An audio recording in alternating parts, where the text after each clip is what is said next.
দর্শক, শুভ সকাল। আমি এবং আমার বন্ধু ব্যাসমিট সহ সাত সকালে অফিস আওয়ারে একটু ঘোরা। সাথে আছে প্রিয় বন্ধু মুকুল, যে নিতান্তই একটি অনুপ্রেরণামূলক বন্ধু এবং মানবিক বন্ধু। আজকে মুকুল সহ একটু বের হওয়া। আমরা এখন এই মুহূর্তে জ্যামে বসে আছি বিজয় সরণি যেটা বলে। আর এখানে আমাদের মন্ত্রী পরিষদ বিভাগের একটি জাদুঘর আছে, তারপরে আছে সামরিক জাদুঘর এই পাশে। গাড়িতে বসে থাকা অপেক্ষা ব্যস্ত নগরী ঢাকায় এই সকাল 7:30 বা 8টার সময়ও যথেষ্ট জ্যামের নগরী। যদিও একটি স্বস্তির বাহন এসেছে, সেটা হলো আমাদের এই সে মেট্রো রেল, যেটা বাঙালি কখনো স্বপ্ন দেখেনি এই গরিব দেশে মেট্রো রেল হবে, সেটাই হয়েছে। আর আমাদের এই বিজয় সরণি যে এরোপ্লেনটা, এটা আসলে অনেক সৌন্দর্যের প্রতীক।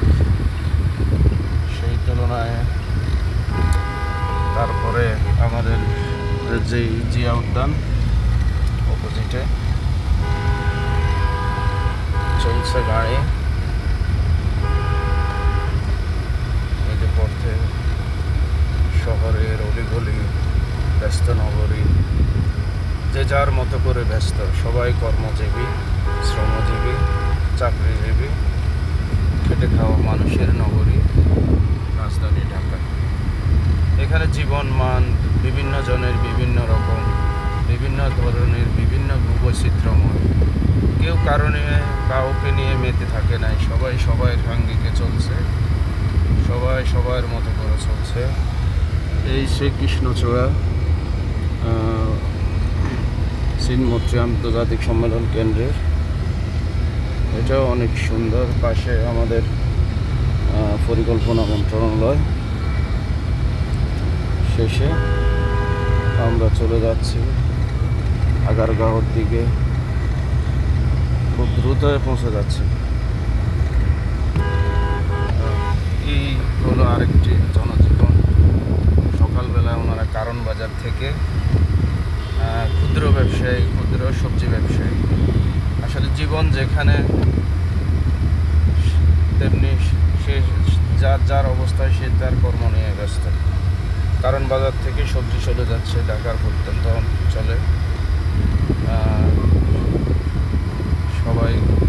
সবাই কর্ম নিয়েই ব্যস্ততা। এই মেট্রো রেলের পাশে নিচে যে করিডোরে প্রচুর গাছ লাগানো হয়েছে, ফুলের গাছ, বিশেষ করে সৌন্দর্য বর্ধন গাছ। এ হলো আমাদের আবহাওয়া অফিস। আমরা এখন চলে এসেছি